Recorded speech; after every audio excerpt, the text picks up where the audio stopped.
The first thing I am aware of is the light.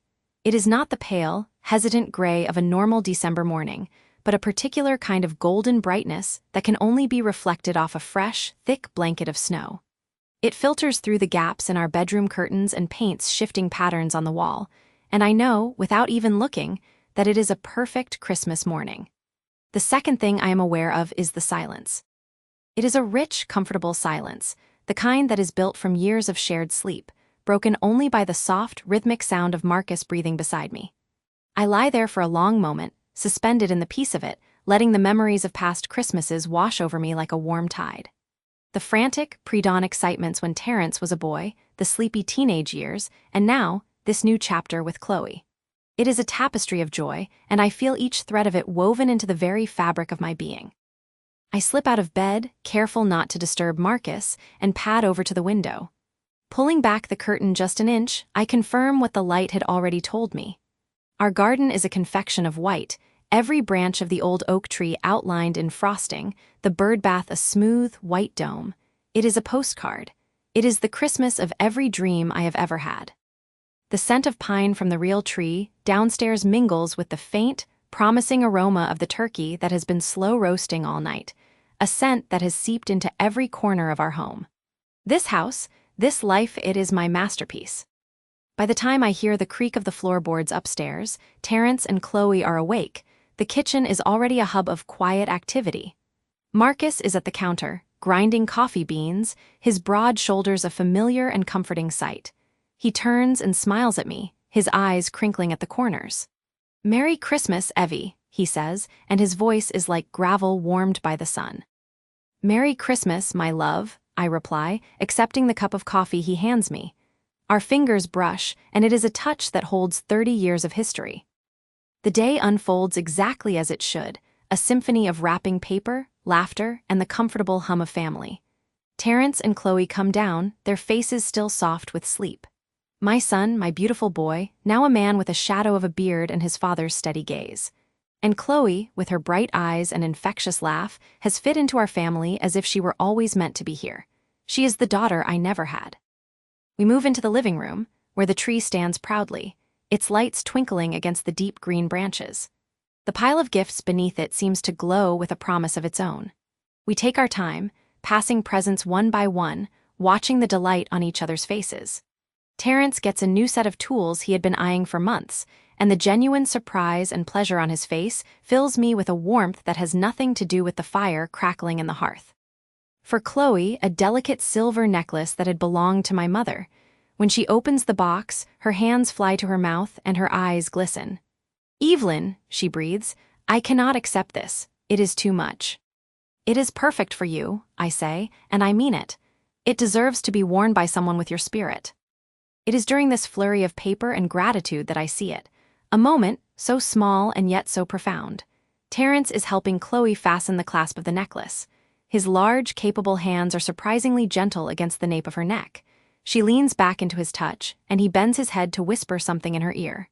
A private smile, small and secret, blooms on her lips. It is a look of such deep, unshakable intimacy that it catches in my throat. This is it. This is everything I have ever wanted for him. For us, the circle is complete, unbroken. The foundation of our family, built with so much love and care, is now strong enough to support the next generation. The feeling is so immense, so full, that I have to look away, blinking back happy tears. Later, as the afternoon sun slants through the windows, casting long shadows, the mood settles into a contented lethargy. The dinner was a triumph, the table groaning with food, the conversation easy and bright. Marcus is dozing in his armchair, a picture of paternal satisfaction. Terrence and Chloe are on the sofa, her head resting on his shoulder, both looking at something on her phone, their laughter a soft, shared sound. It is then I remember the book for my sister, Margaret. I had meant to wrap it days ago, but the Christmas rush had pushed it from my mind. It is a small thing, but I want it to be perfect when we see her tomorrow. "I will be right back," I announced to the quiet room. "I just need to wrap Margaret's gift. I think the tape is in your study, Marcus." He grunts an acknowledgement without opening his eyes. I walk down the hallway to his study, a room that always smells of old books and lemon polish. It is a masculine space, a sanctuary for him. The desk is tidy, as it always is. I open the top drawer where he keeps pens, paper clips, and usually a roll of tape. It is not there. I rifle through the drawer, moving aside a stapler and a notepad. Nothing, I sigh in frustration. There must be some in the house. I think of his wallet. Marcus is a creature of habit. He often picks up a roll of tape from the office supply store and, in his haste, shoves it into his back pocket, only to later transfer it to his wallet until he empties it onto his desk. It is a silly quirk, but after 3 decades, you learn these things. His wallet is on the bookshelf, a thick, worn leather billfold that I gave him for our 10th anniversary. It feels familiar in my hands, a part of him. I open it. There, tucked behind a stack of business cards and credit cards, is not a roll of tape, but a small, coiled bundle of string. No tape. I am about to close it when my eyes catch on a slip of paper, stark white and crisp, peeking out from behind his primary credit card. It is too new, too clean, compared to the other well-handled contents. It feels out of place. I pull it out. It is a receipt. The paper is thick and high quality. I smooth it flat. The logo at the top is for a jeweler I do not recognize, a name that sounds expensive, La Perla Fine Jewels. The date is printed clearly, December 22, 3 days ago. The item description is vague, just custom piece. But the total at the bottom is not vague at all. It is a number that makes my breath hitch. A number that represents a significant, deliberate purchase. My first thought is a warm flush of anticipation. A gift for me? But Christmas is today, and my gift from him was a beautiful cashmere scarf, already wrapped around my shoulders. He would not have held back a second, far more extravagant gift. That is not his way. My mind scrambles for another explanation. A gift for a business associate, but the amount is too personal, too intimate. A gift for Terrence and Chloe, perhaps an early wedding anniversary present. But they have only been married a year. Such a grand gesture would be unusual. I stand there in the quiet of his study, the sounds of my happy family a distant murmur down the hall. The perfect picture of the day, the image of Terrence and Chloe's intimate moment, feels suddenly like a backdrop, a beautiful painting I have been admiring from a distance. And now, I am holding a single, discordant brushstroke that does not belong.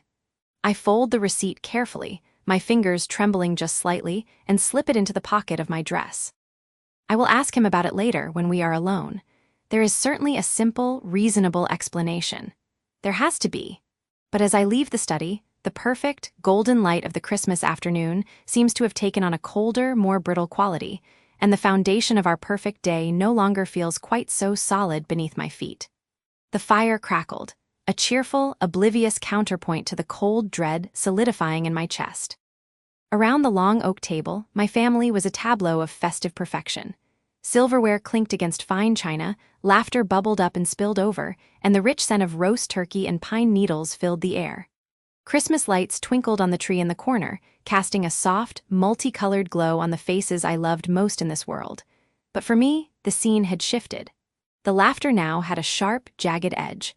The smiles looked like masks. Every burst of merriment from my son, Marcus, felt like a personal affront, a lie performed for my benefit.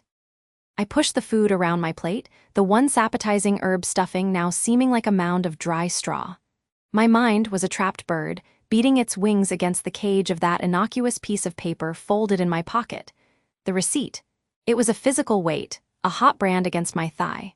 Marcus's booming laugh cut through the conversation again, and I flinched. He was recounting a story from his fishing trip, his hands gesturing broadly. And then Dave, poor guy, he lost his balance and nearly went right over the side. The fish were practically jumping into the boat, but we could not stop laughing. I forced a smile, a tight, painful stretching of my lips. It was a story I had heard a version of already, over the phone on Sunday evening. He had sounded so convincingly tired, so authentically satisfied from a weekend of fresh air and male camaraderie. Now, every detail felt rehearsed. I watched his face, the crinkles around his eyes as he smiled, and I searched for a flicker of the deception I now knew he was capable of. There was nothing. He was just my son, happy and relaxed at his family's Christmas table. "More wine, Mom?" Chloe's voice, sweet and concerned, broke through my spiraling thoughts. She was leaning forward, the emerald pendant I had given her last Christmas dangling from her neck. Her smile was warm, genuine. Chloe Robinson, my daughter-in-law. The name on the receipt was a scream inside my skull that only I could hear.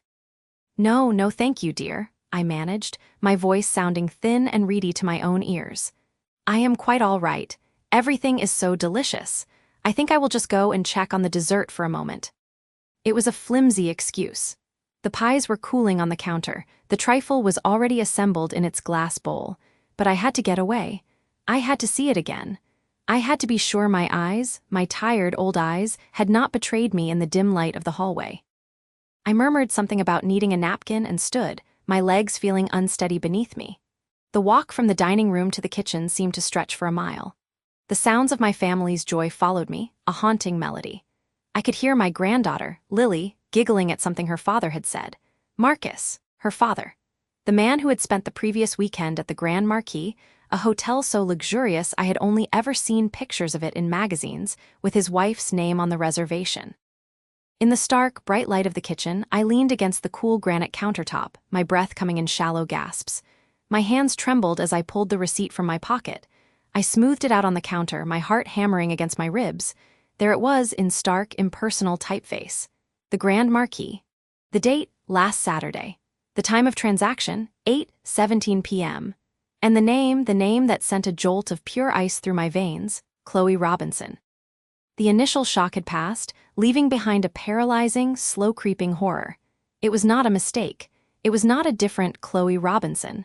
The receipt had been in the pocket of the jacket I had lent Marcus after he had spilled gravy on his sweater at Thanksgiving. He had worn that jacket for weeks afterward. He must have forgotten it was in there.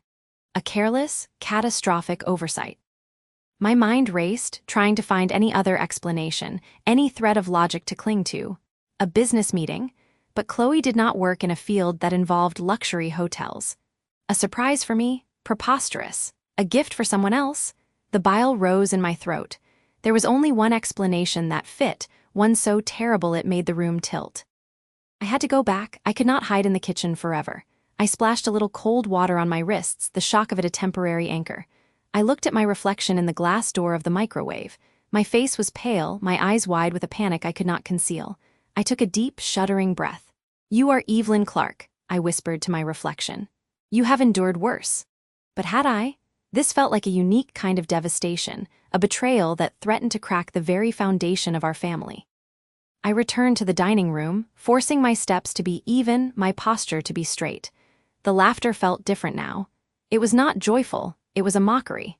Every smile was a secret shared behind my back. I slid into my chair at the head of the table, the patriarch seat that now felt like a seat of judgment.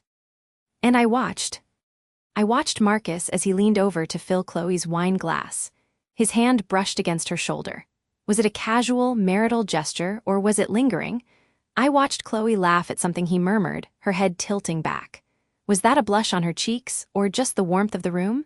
Every interaction, every glance, was now a potential signal, a piece of a puzzle I desperately wished I had never found.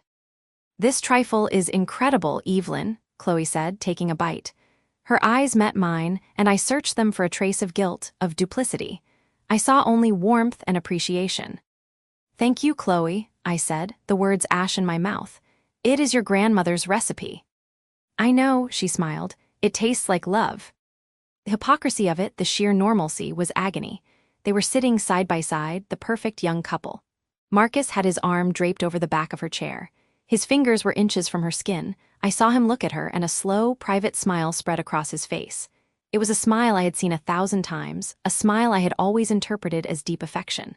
Now it looked possessive, secretive. Was I going mad? Was my mind, poisoned by suspicion, inventing nuances that were not there? The conversation swirled around me, but I was no longer a part of it. I was an observer, a ghost at my own table. I studied the way Chloe tucked a strand of hair behind her ear. I noted how Marcus's gaze followed the movement. A memory surfaced, unbidden. A few months ago, Chloe had mentioned wanting to spend a night at the Grand Marquis for their anniversary. Marcus had laughed it off, saying it was too extravagant. "Maybe one day," he had said, kissing her forehead. Now, the receipt proved he had not waited for their anniversary. He had gone there with her, but he had lied to me about where he was. Why? Why the elaborate story about a fishing trip if it was a romantic weekend with his wife? The pieces did not fit. The lie was too big, too convoluted, for the simple truth of a surprise getaway. Unless the getaway was not with his wife. The thought was so vile I physically recoiled, my fork clattering loudly against my plate. All eyes turned to me.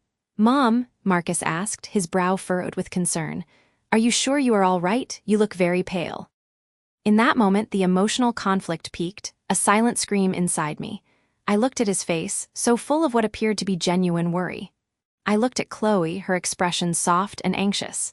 I looked at little Lily, blissfully unaware, chasing a cranberry around her plate with her finger. The words bubbled up in my throat, acidic and desperate. I know about the hotel. I know you lied." I could shatter this moment. I could stand up and demand the truth, right here, right now, in front of the glittering Christmas tree and the half-eaten pie. I could expose the secret and watch our perfect family Christmas explode into a million irreparable shards. But what if I was wrong? What if there was an explanation, something simple and innocent that I, in my paranoid state, could not conceive? I would be the one who destroyed everything over a piece of paper. I would be the crazy old woman who saw betrayal in every shadow. And what if I was right? Then exposing it would not bring justice, it would only bring unimaginable pain. It would devastate Lily. It would ruin lives. The weight of the secret settled onto my shoulders, a heavy, suffocating cloak. I could not speak. I could not destroy this fragile piece, even if it was built on a lie. "I am fine, darling," I heard myself say, my voice surprisingly steady. "Just a bit tired. It has been a long day." I offered a weak smile, a deliberate forgery of normalcy. "Who would like some coffee?" The moment passed. The conversation resumed its flow, but I knew nothing would ever be fine again. I had chosen my path. I would hold this terrible knowledge inside, a silent, screaming witness to the performance playing out before me. I would endure the torture of watching them, of analyzing every word, every touch for the rest of the evening. For the rest of my life, perhaps. As Marcus stood to help me clear the plates, his hand briefly rested on my arm. "You really did outdo yourself this year, Mom," he said softly. "Everything is perfect." I looked into my son's eyes, and for the first time in his 35 years, I had no idea who I was looking at. The trust I had held for him, a fundamental pillar of my existence, had developed a hairline fracture.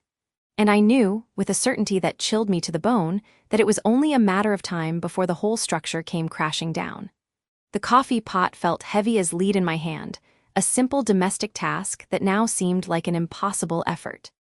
The evening was far from over, and every minute stretched before me like an eternity of quiet agony. The last car door had slammed over an hour ago, the final well-wishes of our guests echoing into the cold, empty night. The grand house, which had been so full of light and laughter, now felt cavernous and silent, every creak of the floorboards a pronouncement of the void left behind. I moved through the rooms like a ghost, mechanically collecting abandoned champagne flutes and crumpled napkins. The twinkling lights on the Christmas tree, which had seemed so magical hours before, now felt like a cruel, mocking joke. Each bauble reflected a fragmented memory of the evening, a smiling face that was now a lie. Terrence had retreated to the kitchen, scrubbing a roasting pan with a ferocity that spoke of a need to purge something, anything. I could hear the abrasive scrape of steel wool from 3 rooms away. Chloe had vanished upstairs shortly after the last guest departed, pleading a headache. I knew the truth. The weight of our shared secret was a physical pressure in the room, a suffocating blanket that made it impossible to breathe.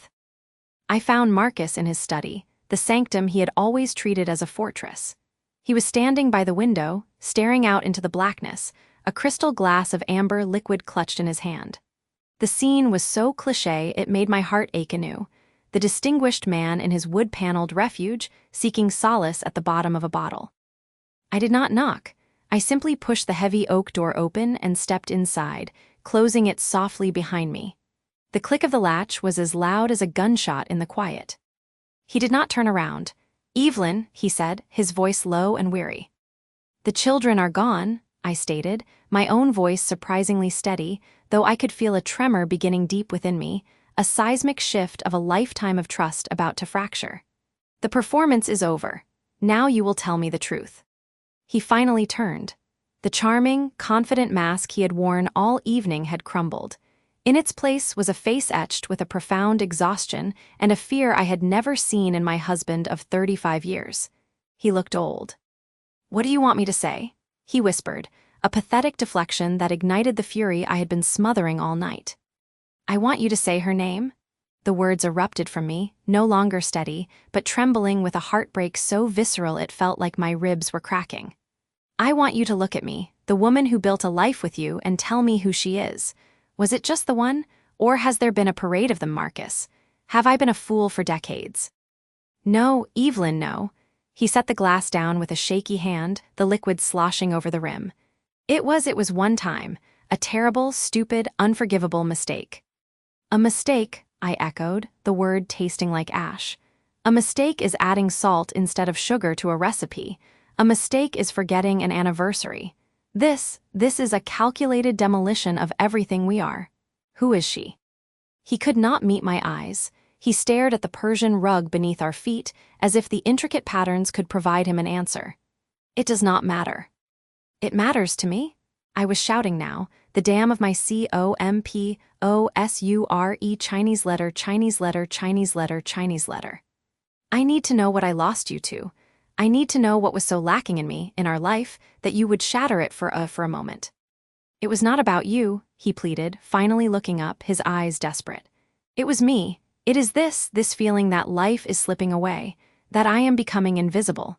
A midlife crisis, they call it, do they not? A pathetic, cliched midlife crisis. I felt old, Evelyn. I felt like the best parts of me were already in the past. So you decided to prove your vitality by betraying your wife, by betraying your son?" The bitterness was a poison on my tongue. "You felt old, so you chose to act like a selfish child." The door to the study flew open before he could respond. Terrence stood there, his face a thundercloud, the dish towel still clenched in his fist. "I can hear you two all the way in the kitchen. What is going on? What is this about?" The air left the room. Marcus looked at me, a silent, frantic plea in his eyes. Do not tell him. But the secret was a cancer, and it had to be cut out. The truth would be the knife. "Your father," I said, my voice hollow, "has something to tell you." Terrence's eyes narrowed, shifting from my devastated face to his father's guilty one. "Dad, what is she talking about?" Marcus opened his mouth, but no sound came out. He was a statue of shame. "He had an affair, Terrence," I said, when the silence became unbearable. The words were simple, blunt, and they struck my son with the force of a physical blow. He staggered back a step, his hand going to the doorframe for support. "What?" The word was a low, dangerous growl. "Is this true?" Marcus found his voice a broken thing. "Terrence, son, I am so sorry. It was a mistake. It meant nothing." "Who?" Terrence demanded, his voice rising. "Who was it?" The question hung in the air, a ticking bomb. Marcus looked down again, unable to answer. And in that terrible, prolonged silence, a new, more horrifying understanding began to dawn on Terrence's face. I saw the pieces click into place in his mind, his father's evasiveness, Chloe's strange behavior all evening, her quick retreat upstairs. The color drained from his face, leaving him a ghost of himself. "No," he whispered, shaking his head. "No, you did not. Tell me you did not." He took a step toward his father, his body coiled with a tension I had never seen before. "Was it Chloe? Did you touch my wife?" The accusation, spoken aloud, made the world stop spinning. Marcus did not deny it. He simply stood there, his silence a confirmation more damning than any confession. Terrence's rage was a terrifying, primal thing. A guttural cry tore from his throat, and he lunged forward, grabbing his father by the lapels of his expensive jacket and slamming him back against the bookshelf. Leather-bound volumes tumbled to the floor. "You bastard," he roared, shaking him. "She is your daughter-in-law, my wife." I rushed forward, grabbing Terrence's arm. "Terrence, stop, please." He shoved his father away from him with a final, contemptuous thrust. Marcus stumbled, catching himself on the edge of his desk, gasping for breath. Terrence stared at him with pure, undiluted hatred, then turned on his heel and stormed out of the study. His footsteps pounded up the staircase, a staccato beat of impending doom. I stood frozen, listening to the sounds of my family disintegrating above me. A door slammed. Then came the raised voices, Terrence's a roar of pain and betrayal, Chloe's a desperate, weeping counterpoint. I could not make out the words, but I did not need to. The melody of a marriage breaking apart is unmistakable. Minutes later, Terrence descended the stairs. His face was a mask of anguish, his eyes red-rimmed. He walked past the study without a glance, went to the front hall closet, and pulled on his coat. "Terrence, where are you going?" I asked, my voice small and frightened. "I cannot be under this roof," he said without looking at me. "I cannot breathe the same air as them."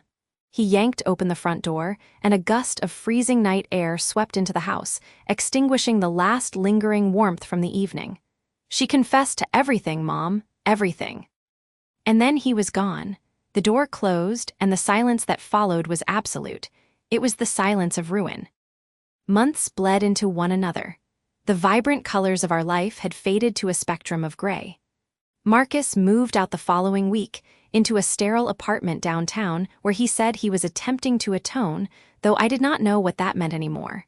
His calls went mostly unanswered. His flowers died on the porch unclaimed.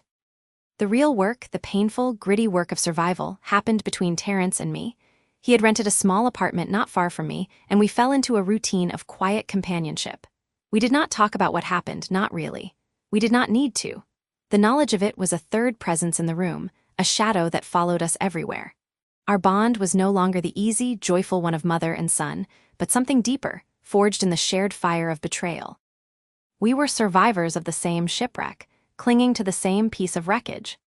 On this particular quiet morning, months after that fateful Christmas, I was sitting at my kitchen table, watching the steam rise from my tea. Terrence was sipping his coffee, staring out at the backyard where he had played as a child. A fragile peace had settled over us, hard-won and delicate. "The firm is handling the divorce paperwork," he said quietly, not turning from the window. "Chloe is not contesting it." I nodded. "That is for the best." He was silent for a long time. "I think I am finally ready to sell the house," he said finally, his voice thick with emotion. "I cannot go back there, but there is one thing I need to do first. I need to go back there one last time. Will you come with me?" The question hung in the air, a simple request that felt like a journey into the heart of our pain. Going back to the scene of the crime, to the home where all our dreams had lived and died. I looked at my son, at the strength he had found in his devastation, and I knew I could not let him face those ghosts alone. "I will be there," I said, and my hand found his on the table. Our fingers intertwined, a simple gesture of solidarity. But as I looked into his eyes, I saw a new, unsettling determination there, a flicker of something that was not peace, but a need for closure so final it frightened me. He was not just going back to say goodbye. He was going back to confront something, and I feared what he might find waiting for him in the ruins of our past.